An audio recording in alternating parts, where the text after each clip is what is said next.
अस्सलामुअलैकुम, welcome back. आज का हमारा टॉपिक है null space, column space and linear transformation. ठीक है, आज हम डिफरेंस देखेंगे कि हमारे पास नल स्पेस क्या होती है, कॉलम स्पेस क्या होती है और हम इन्हें कैसे फाइंड कर सकते हैं यूजिंग लीनियर कॉम्बिनेशन। तो चलिए स्टार्ट करते हैं। सबसे पहले हमारे पास है null space of a matrix. Null space क्या होती है, सबसे पहले वो देख लेते हैं। The null space of a m by n matrix A is written as null A। Null A, अब अगर हम किसी मैट्रिक्स की किसी मैट्रिक्स की नल स्पेस फाइंड करें तो हम उसे रिप्रेजेंट करते हैं null of A। Okay, then है हमारे पास is this set of all solution of the homogeneous equation Ax is equal to 0 in its notation. हमारे पास नल स्पेस बेसिकली क्या होता है, हमारे पास ये इक्वेशंस दी गई हैं। ठीक है, हम इन्हें मैट्रिक्स की फॉर्म में कन्वर्ट करेंगे और इसका सोल्यूशन सेट फाइंड करेंगे। ठीक है, जब हम इसका सोल्यूशन सेट फाइंड करेंगे इन इक्वेशंस को यूज़ करते हुए, तो x1, x2, x3 की ऐसी वैल्यूज़ जो इस इक्वेशन को सेटिस्फाई करें कि हमारे पास ये जो x1 minus 3x2 minus 2x3 is equal to क्या है, 0 है। जो भी मेरे पास वैल्यू इसको सेटिस्फाई करेगी कि मेरे पास सोल्यूशन सेट में क्या आएगा, 0 आएगा, यानी कि Ax इज इक्वल टू 0 को सेटिस्फाई करेगी, वो हमारे पास होगी नल स्पेस। आगे हम इसकी एग्जांपल भी सॉल्व करेंगे तो आपको जो है वो और क्लियर हो जाएगा। यहाँ पर देखिए हमारे पास एक एग्जांपल है, example number 1। Let A be a matrix in 2 above and let U is equal to this. Determine if U belong to the null space of A। हमें क्या चेक करना है, हमें चेक करना है कि U हमारे पास जो है वो नल स्पेस में लाई करता है या नहीं। A हमारे पास क्या होगा, A हमारे पास ये जो ऊपर मैट्रिक्स दिया गया था ये वाला मैट्रिक्स हम यूज़ करेंगे और जो B होगा वो हमारे पास नीचे वाला मैट्रिक्स होगा। ठीक है, यहाँ पर देखिए हम A को यूज़ करेंगे और हमें क्या चेक करना है कि U जो है हमारे पास वो नल स्पेस में लाई करता है या फिर नहीं लाई करता। और हमें पता है कि हमारा जो सोल्यूशन होता है नल स्पेस के लिए वो होता है Ax इज इक्वल टू 0 आना चाहिए। यहाँ पर x इक्वल 0, यहाँ पर x की जगह पर हमें क्या दिया गया है, u दिया गया है। हम चेक करेंगे अगर तो au इज इक्वल टू 0 आ जाता है तो हम कहेंगे कि u जो है वो नल स्पेस में से लाई करता है, अदरवाइज अगर नहीं आता तो हम कहेंगे लाई नहीं करता। तो चलिए चेक कर लेते हैं। यहाँ पर u दिया गया है और जो a है हमारे पास वो भी हमें दिया गया था और u भी दिया गया था। हम इसे सॉल्व करते हैं। करना क्या है, हम इन्हें मल्टीप्लाई करके देखते हैं। ठीक है, 1 इंटू 5 आपको पता ही होगा इसको कैसे मल्टीप्लाई करते हैं। को माइनस 3 को 3 से मल्टीप्लाई करेंगे। ओके, ये वाली रो होगी और ये वाला कॉलम होगा। देन माइनस 2 को प्लस माइनस 2 को माइनस 2 से मल्टीप्लाई करते हैं तो हमारे पास यहाँ पर आ जाएगा 5 माइनस 9 प्लस 4। जब हम इस इक्वेशन को सॉल्व करेंगे तो हमारे पास आ जाता है 0। इसी तरह हम जो है वो सेकंड कॉलम को जो है सेकंड रो को जो है इस सेकंड रो को इस कॉलम से मल्टीप्लाई करते हैं तो यहाँ से हमें मिल जाएगा माइनस 25 प्लस 9 इंटू 3 होगा 27। 1 इंटू माइनस 2 हमारे पास होगा माइनस 2, जो कि आंसर आया है 0 0। उसने नल वेक्टर जो है वो क्रिएट किया है। इसका मतलब है कि u जो है वो नल स्पेस में लाई करता है। थ्योरम नंबर 2 है, if null space of an m by n matrix A is subspace of Rn। अगर हमारे पास मैट्रिक्स A उसकी जो नल स्पेस है वो सबस्पेस है R ऑफ n की, equivalent the set of all solution to a system Ax is equal to 0 of m homogeneous linear equation in n unknown is the subspace of Rn। Theorem number 2 जो है वो भी हम next question में use करेंगे, इसे हम proof भी करेंगे। नेक्स्ट है हमारे पास एग्जांपल नंबर 3 है, find a spanning set for null space of the matrix. हमें क्या करना है, इस मैट्रिक्स के साथ हमें नल स्पेस को यूज़ करते हुए हमें क्या करना है, इस सेट के स्पैनिंग सेट फाइंड करना है इस मैट्रिक्स के लिए। तो स्पैनिंग सेट हमारे पास क्या होता है, स्पैनिंग सेट बेसिकली हमारे पास एक ऐसा सेट होता है जिसमें हमारे पास मैट्रिक्स के ऑल सॉल्यूशन जो हैं वो लाई कर रहे होते हैं। ठीक है, इसके लिए देखें तो हमारे पास कितने सॉल्यूशन हैं, all possible solution x1 x2 x3 x4 x5, ये हमारे पास है ऑल पॉसिबल सॉल्यूशन। और यही जब एक सेट की फॉर्म में लिखे जाते हैं तो ये हमारे पास बन जाते हैं स्पैन। तो चलिए फाइंड करते हैं स्पैन सेट के नल स्पेस के लिए फाइंड करना है। तो ax किसके इक्वल होगा, 0 के इक्वल होगा। आपने क्या करना है, इस मैट्रिक्स के लास्ट पे एक वेक्टर ऐड करना है, नल वेक्टर। ठीक है, इसको नल वेक्टर ऐड करने के बाद हमने क्या करना है, x1 x2 x3 x4 इनकी इक्वेशंस फाइंड करनी है। इनकी इक्वेशन हम दो तरीके से फाइंड कर सकते हैं, या तो आप इन्हें रो रिड्यूस्ड एचेंट फॉर्म में कन्वर्ट कर लें, या फिर आप जस्ट एचेंट फॉर्म में कन्वर्ट कर लें, तब भी आप ये इक्वेशंस गेट कर सकते हैं। क्या किया है, यहाँ पर डिफरेंट रो ऑपरेशंस अप्लाई करने के बाद इसे एचेंट फॉर्म में कन्वर्ट कर लिया है। इस फर्स्ट रो से जो हमें वैल्यू मिल रही है वो है x1 माइनस 2x2, 3 जो है x3 वो मिसिंग है, तो यहाँ पर आ जाएगा माइनस x4 प्लस 3x5 किसके इक्वल आ जाएगा, 0 के इक्वल आ जाएगा। ये हमें मिला है रो नंबर 1 से। नेक्स्ट देखते हैं, इसके x2 से यहाँ से देखना स्टार्ट करना है, x3 plus 2x4 minus 2x5 किसके इक्वल आ जाएगा, 0 के इक्वल आ जाएगा। और आप देखें यहाँ पर x4 एंड x5 हमारे पास क्या है, फ्री वेरिएबल्स हैं, उनकी वैल्यूज़ जो है वो हमें यहाँ से नहीं मिली। तो हमें क्या करना है, इसका स्पैन सेट फाइंड करना है, यानी कि इसके ऑल पॉसिबल सॉल्यूशंस फाइंड करने हैं।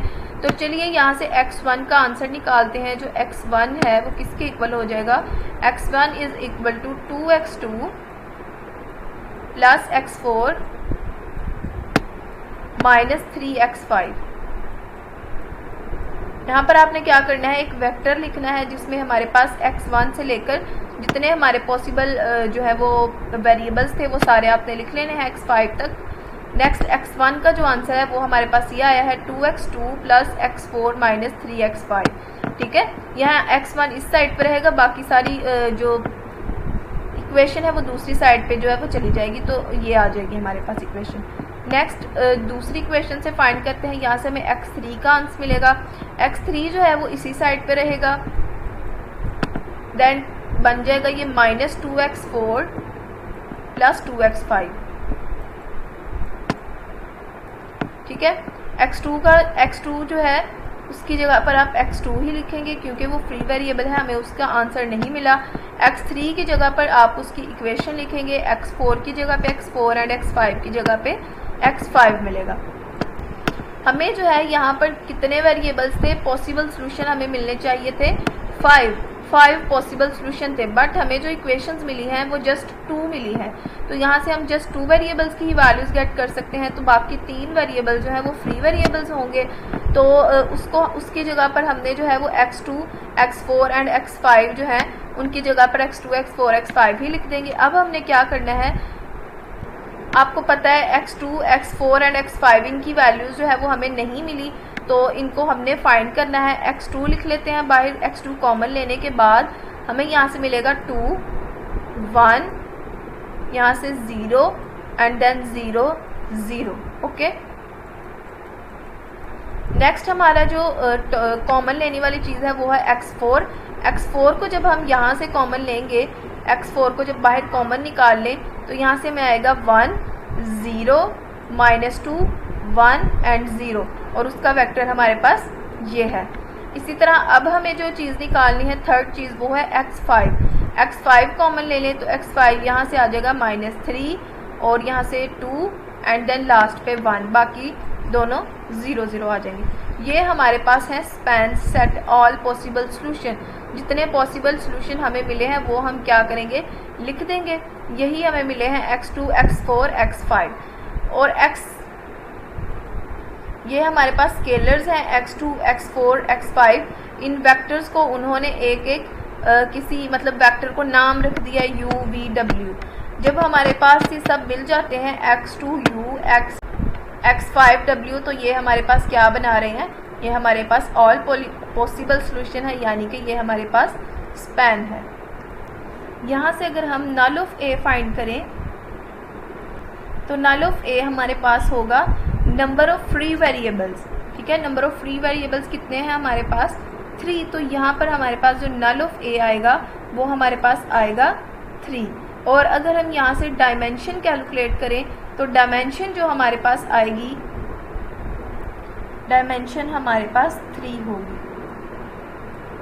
क्योंकि डायमेंशन हमारे पास, डायमेंशन फॉर नल ऑफ ए क्या होती है, अगर हम रिड्यूस्ड फॉर्म में कन्वर्ट करें और उसके बाद नंबर ऑफ फ्री वेरिएबल्स जो होते हैं वो हमारी डायमेंशन होती है फॉर नल ऑफ ए। तो यहाँ पर जो नंबर ऑफ फ्री वेरिएबल्स हैं वो 5 है, तो इसकी जो डायमेंशन होगी वो होगी 3। नेक्स्ट हमारे पास टॉपिक है the column space of a matrix. अब हमें देखना है कॉलम स्पेस क्या होता है। ठीक है, कॉलम स्पेस क्या होगा, the column space of m/n matrix A written as column A, col, ये हम आइडेंटिफाई ऐसे करते हैं कॉलम स्पेस को, is the set of all linear combination of the columns of A if A is equal to A1 A2 and then column of A is equal to span में जितने भी हमारे पास आएंगे हमारे पास वेक्टर्स, वो हमारे पास क्या होंगे, कॉलम ऑफ A होंगे। स्पैन में हमारे पास कौन से वेक्टर्स आ रहे होते हैं, ऑल पॉसिबल सॉल्यूशंस आ रहे होते हैं स्पैन में, तो जितने भी पॉसिबल सॉल्यूशन होंगे वही हमारे पास क्या होंगे, कॉलम ऑफ A होंगे, कॉलम स्पेस ऑफ A। इसकी भी हम आगे एग्जांपल देखते हैं। ये हमारे पास एग्जांपल है, example number 4, find a matrix A such that W is equal to column of A। हमें क्या करना है, इसमें से कॉलम ऑफ A फाइंड करना है। ठीक है, तो चलिए फाइंड करते हैं। हमने पीछे देखा था कि जितने भी स्पैन में हमारे पास आ रहे होंगे ना, जो भी स्पैन सेट होगा W का, वही हमारे पास कॉलम ऑफ A होगा। तो चलिए पहले स्पैन फाइंड कर लेते हैं। स्पैन हमारे पास क्या होता है, ऑल पॉसिबल सॉल्यूशंस। तो चलिए यहाँ से हम A कॉमन लेते हैं। अगर हम यहाँ से A कॉमन लें तो हमारे पास आ जाएगा 6, 1 एंड -7। अगर B कॉमन लें तो हमारे पास आएगा -1 प्लस एंड 0। ओके, ये हमारे पास स्पैन सेट है। इससे जब हम इस फॉर्म में लिखेंगे 6, 1, -7, -1, 1, 0, ये स्पैन सेट बना रहे हैं ना हमारे पास, क्योंकि यही हमारे पास पॉसिबल सॉल्यूशंस थे। देन ये है हमारे पास कॉलम ऑफ A। यहाँ पर हमारे पास एग्जांपल है, एग्जांपल नंबर 5, जिससे हमें पता चलेगा कि क्या डिफरेंस है between null of A and column of A। ठीक है, तो हमारे पास एक मैट्रिक्स दिया गया है A, जिसके हमारे पास जो कॉलम है वो है 1, 2, 3 एंड 4 कॉलम्स हैं हमारे पास। हमें क्या चेक करना है, if the column space of A is a subspace of R की part K, what is K। अगर हमारे पास जो कॉलम स्पेस है वो सब स्पेस हो R K की, तो हमें फाइंड करना है कि K की वैल्यू क्या होगी इस मैट्रिक्स के लिए। ठीक है, देन है हमारे पास if the null space of A is a subspace of R K। पहले हमने देखा था अगर कॉलम स्पेस सब स्पेस हो तो फिर हमें K की वैल्यू फाइंड करनी है। अब हमें देखना है कि अगर नल स्पेस सब स्पेस हो तो तब हमने क्या करना है, K की वैल्यू फाइंड करनी है। तो देखते हैं, क्योंकि इनकी वैल्यूज़ जो है वो डिफरेंट आएंगी हमारे पास। यहाँ पर अब देखें, हमने सबसे पहले देखा था कॉलम ऑफ A के लिए। ठीक है, तो कॉलम ऑफ A को हम कैसे चेक कर सकते हैं, ऑल पॉसिबल सॉल्यूशन होते हैं। तो यहाँ पर देखिए, अगर हम पॉसिबल सॉल्यूशन फाइंड कर लें तो एक हमारे पास पिवट पोजीशन ये आएगी, एक हमारे पास ये आएगी और एक हमारे पास ये आएगी। इस मैट्रिक्स से हम कितने पॉसिबल सॉल्यूशन फाइंड कर सकते हैं, 3 सॉल्यूशन फाइंड कर सकते हैं। तो इसलिए हम लिखेंगे the column of A each have 3 entries, so column of A is a subspace of R K where K is equal to 3। R K का मतलब है कि R की कितनी डायमेंशन होगी, तो वो जो K की वैल्यू होगी वही डिफाइन करेगी हमारी जो है सबस्पेस को। तो यहाँ पर K की वैल्यू हमने देखा है, पिवट पोजीशंस हमारे पास कितनी आ रही हैं, 3 आ रही हैं। तो हम लिख देंगे कि हमारे पास जो है K की वैल्यू क्या होगी, 3 होगी। नेक्स्ट पार्ट B देखते हैं। The vector x such that Ax is defined must have 4 entries, so null of A is a subspace of R K where K is equal to 4।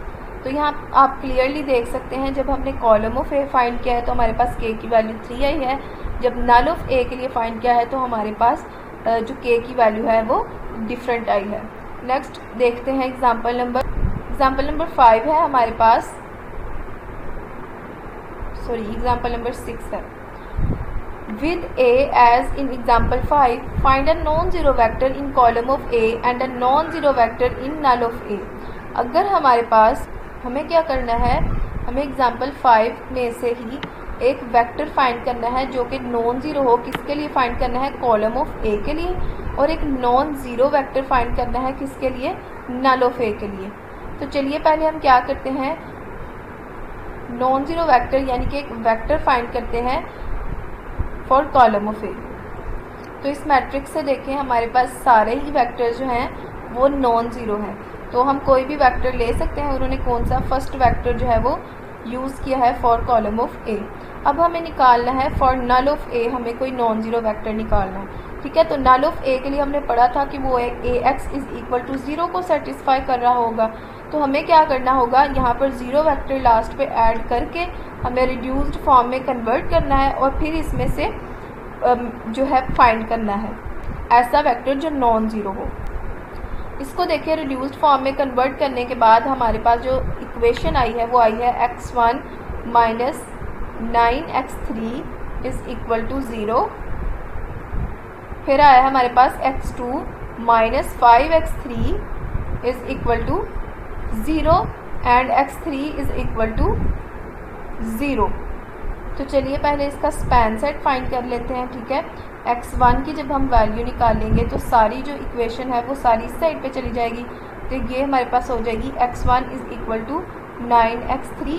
x2 हमारे पास किसके equal आएगा, x2 is equal to 5x3 and x3 हमारे पास क्या है, equal है 0 यानी कि एक फ्री वेरिएबल है। x4 भी क्या है हमारे पास, एक फ्री वेरिएबल है। तो चलिए इन्हें सेट की फॉर्म में लिखते हैं, x1 x2 x3 x4 किसके इक्वल होगा, 9x3, x2 के सामने आएगा 5x3, x3 के लिए आ जाएगा 0, x3 एंड x4 के लिए आ जाएगा x4। अब हमें क्या करना है, नॉन ज़ीरो वेक्टर फाइंड करना है, ठीक है। तो x2 and x3 and x4 हमारे पास फ्री वेरिएबल्स हैं। चले x3 को हम पहले कॉमन लेते हैं। जब हम x3 को कॉमन लेंगे तो यहाँ पर आ जाएगा 9 5 एंड यहाँ से 1 एंड 0। x4 को कॉमन लें, हमारे पास आता है 0 0 0 एंड 1। तो हमारे पास जो नॉन ज़ीरो वेक्टर होगा वो होगा x3, ये वाला वेक्टर। ये हमने फाइंड कर लिया है फॉर नल ऑफ ए।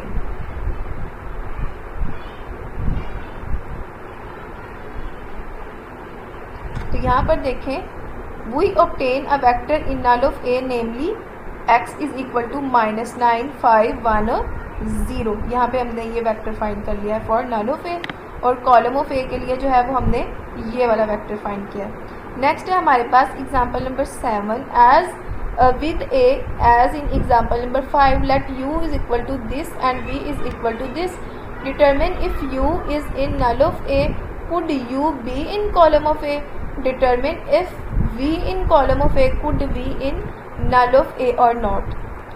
हमें कहा गया है कि अगर u जो है वो नल ऑफ ए में लाई करता है तो क्या हमारे पास u जो है वो कॉलम ऑफ ए में b लाई करेगा। तो चलिए चेक करते हैं। ये हमारे पास मैट्रिक्स a है और ये हमारे पास क्या है, u है। हम इन्हें कंप्यूट करके देख लेते हैं, मल्टीप्लाई करके देख लेते हैं, जैसे हमने एक पिछली एग्जांपल में भी देखा था। अगर तो इनका मल्टीप्लाई करना हमारे पास 0 के इक्वल आ जाता है तो हम कहेंगे कि ये नल ऑफ ए में लाई कर रहा है, अदरवाइज़ हम कहेंगे नहीं।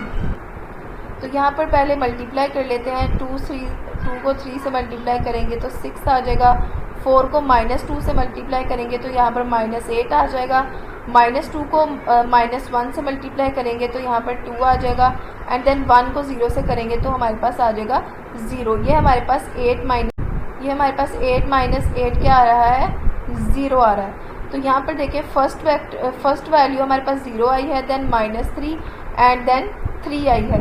ये हमें फुल 0 वेक्टर नहीं मिला, जिसकी वजह से हम कह सकते हैं कि ये जो है नल ऑफ ए में लाई नहीं करता। तो ये देखेंगे यहाँ लिखा हुआ है obviously u is not a solution of A x is equal to 0, क्योंकि हमें जो है वो नल वेक्टर नहीं मिला।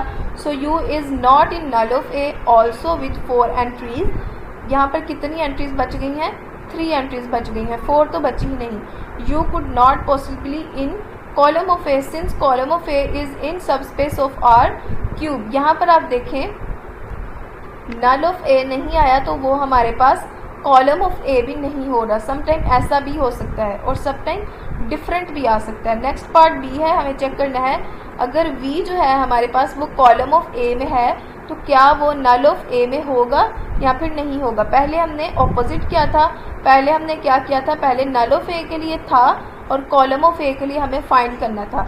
अब कॉलम ऑफ ए के लिए वो है और नल ऑफ ए के लिए फाइंड करना है। तो नल ऑफ ए के लिए जब हम फाइंड करेंगे तो यहाँ पर देखें पहले हमने क्या किया, कॉलम ऑफ ए के लिए इसे कन्वर्ट किया और यहाँ पर जो हमें पिवट पोजीशंस मिल रही हैं वो मिल रही हैं 2, 1 और यहाँ पर जो तीसरी पिवट पोजीशन है वो हमें मिल रही है 17।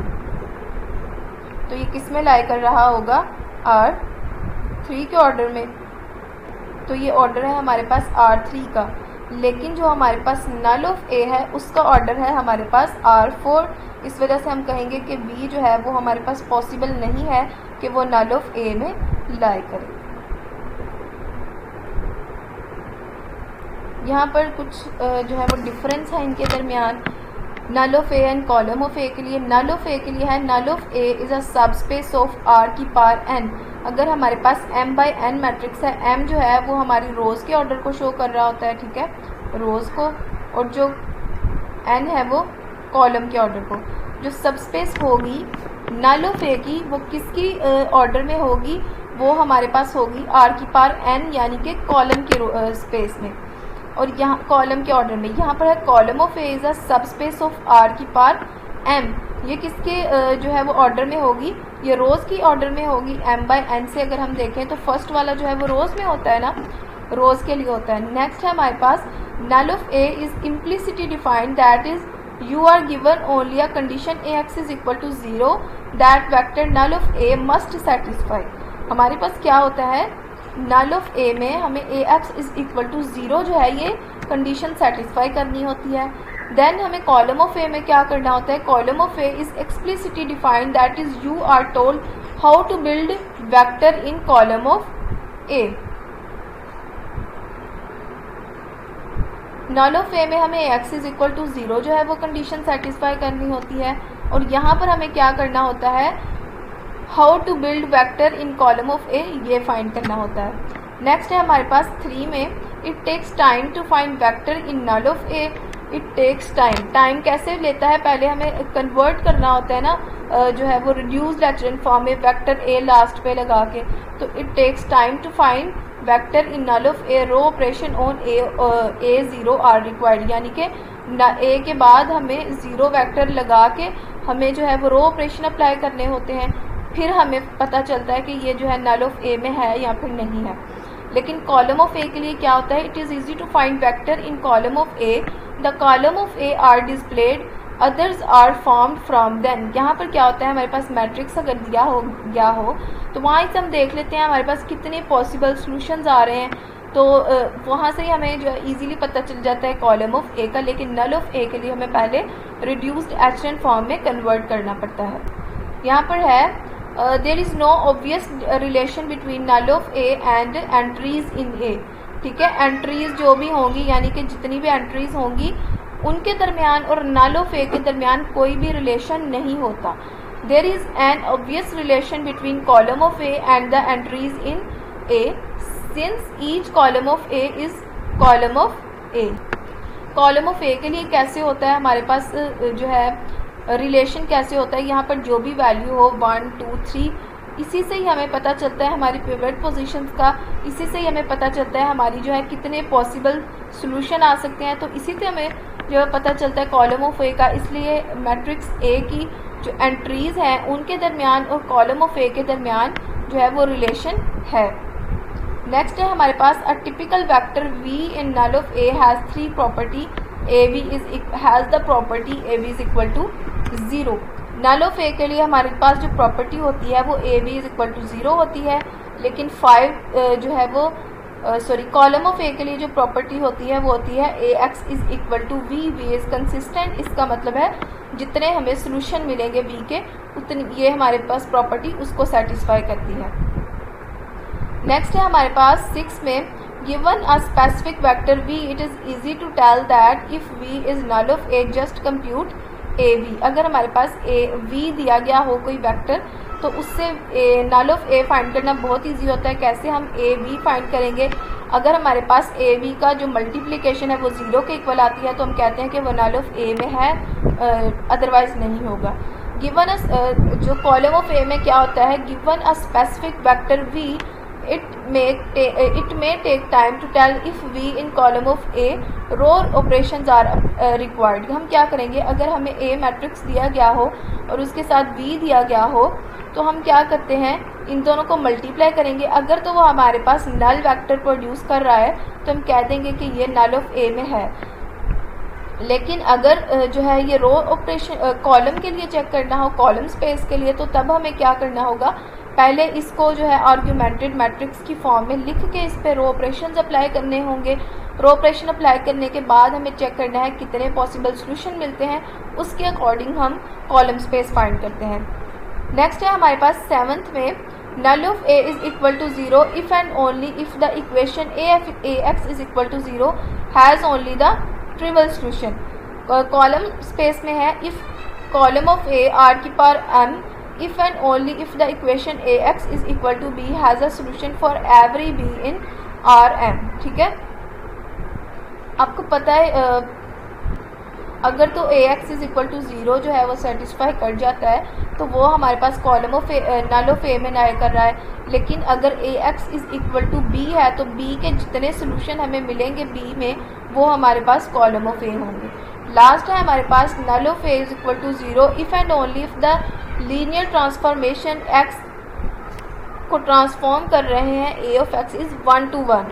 अगर हमारे पास 1 to 1 सेट होगा देन ही नल ऑफ a होगा। कॉलम ऑफ a के लिए क्या होता है, if and only if the linear transformation on to है। ये थे हमारे पास डिफरेंस।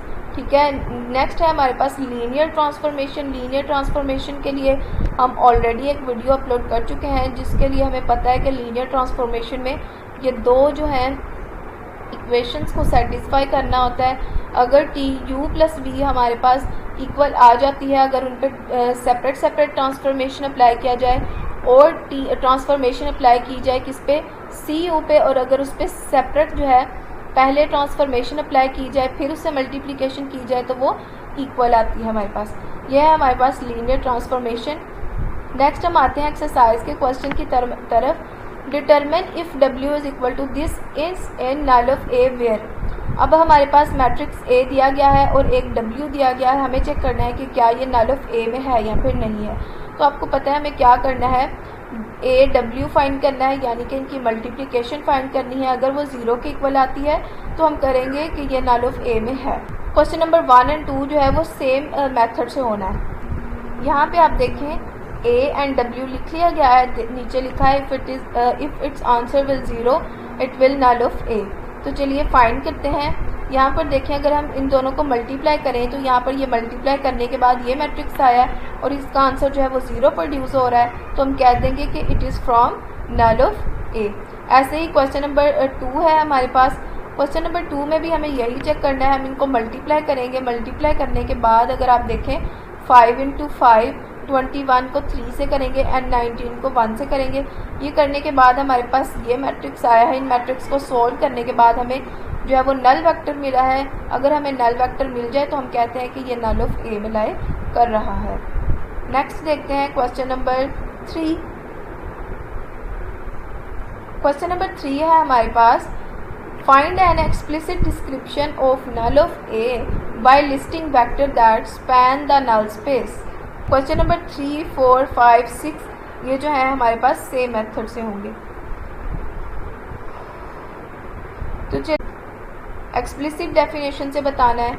हमारे पास ये ए मैट्रिक्स है, ठीक है, उसके लास्ट पे हम ज़ीरो वेक्टर ऐड करेंगे। नल वेक्टर ऐड करने के बाद हम जो क्या करते हैं, फाइंड करते हैं कि हमारे पास जो है कोई फ्री वेरिएबल हमें मिलता है या फिर नहीं मिलता। तो यहाँ से देखें जो हमें इक्वेशन मिलती है वो ये इक्वेशन है, x1 is equal to 7x3 minus 6x4, x2 is equal to minus 4x3 plus 2x4। x3 and x4 जो है हमारे पास फ्री वेरिएबल्स आए हैं।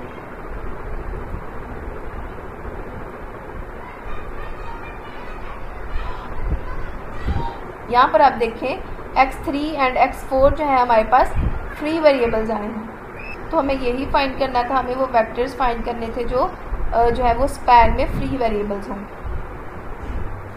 नेक्स्ट है क्वेश्चन नंबर 5, वो भी सेम है। हमारे पास मैट्रिक्स दिया गया है, उसके लास्ट पे ज़ीरो वेक्टर ऐड करना है।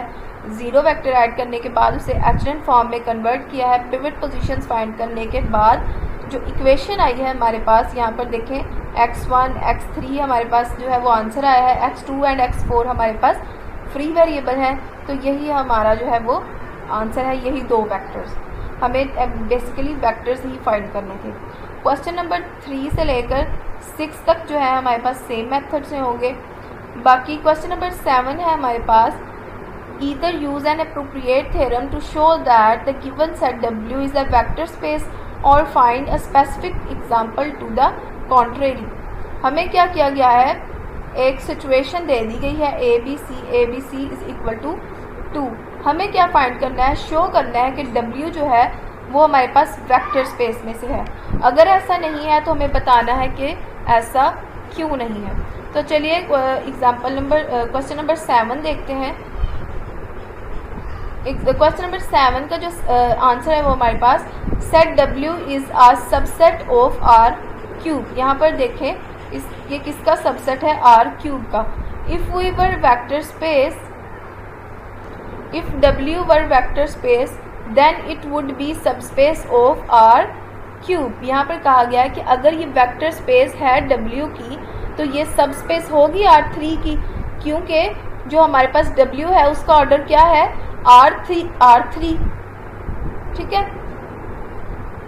But W is not a subspace of R cube since zero की वजह से यहाँ पे अगर आप देखें हमें दिया गया था A plus B plus C, ठीक है। अगर मैं यहाँ पर 1 पुट करूँ, यहाँ पर भी 1 पुट करूँ, यहाँ पर भी 1 पुट करूँ तो मेरे पास ये 3 आ जाता है। इसका मतलब है कि इनमें से कोई ना कोई जो है वो ज़ीरो है। अगर इनमें से कोई ना कोई ज़ीरो है, किसी को भी मैं अगर ज़ीरो रख लूँ, चले A को ज़ीरो रख लेती हूँ, बाकियों की जगह पे 1 पुट करूँ तब मेरे पास 2 आता है। तो मेरे पास क्या होगा, ये फिर R3 के ऑर्डर को फॉलो नहीं करता, ये R2 में रह जाएगा ज़ीरो की वजह से। इस वजह से हम लिख देंगे कि इसलिए हम लिख देंगे कि ये वेक्टर जो है वो W में लाए नहीं करता। क्यों लाए नहीं करता, ज़ीरो की वजह से, क्योंकि हमें किसी ना किसी वैल्यू में ज़ीरो पुट करना है। नेक्स्ट हम देखते हैं क्वेश्चन नंबर 8 है हमारे पास। हमें ये दिया गया है RST।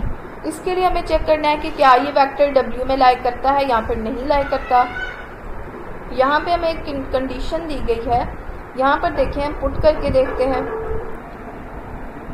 5 1 -1 ये मेरे पास आ जाएगा 4 इज इक्वल होना चाहिए S प्लस S की जगह 1 पर पुट करेंगे, 1 पुट करेंगे 2 1, तो ये मुझे आंसर मिल रहा है 1 - 2 - 1 इक्वल नहीं आ रहा। तो यहाँ पे हम लिख देंगे कि ये हमारे पास सबस्पेस में लाई नहीं करता। नेक्स्ट देखते हैं क्वेश्चन नंबर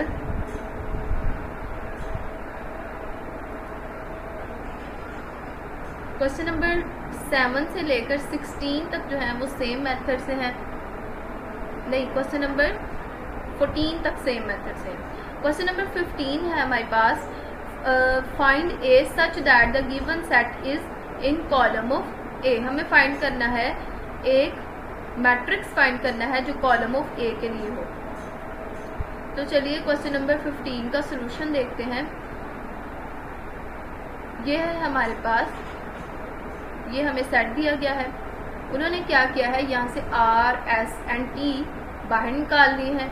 हमारे पास कॉलम ऑफ ए क्या होता है, कॉलम ऑफ ए हमारे पास ऑल पॉसिबल सॉल्यूशंस होते हैं, ठीक है। ऑल पॉसिबल सॉल्यूशंस यहाँ से निकालने हैं आर एस टी, इनको मिलाकर इन तीनों वेक्टर्स को एक मैट्रिक्स बना लिया है हमने।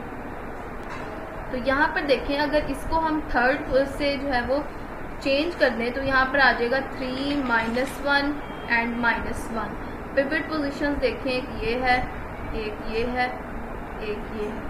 ये हमारे पास क्या होगा, ये मैट्रिक्स है हमारे पास कॉलम ऑफ ए, जो कि जो है वो करेक्ट कर रहा है आर एस एंड टी को।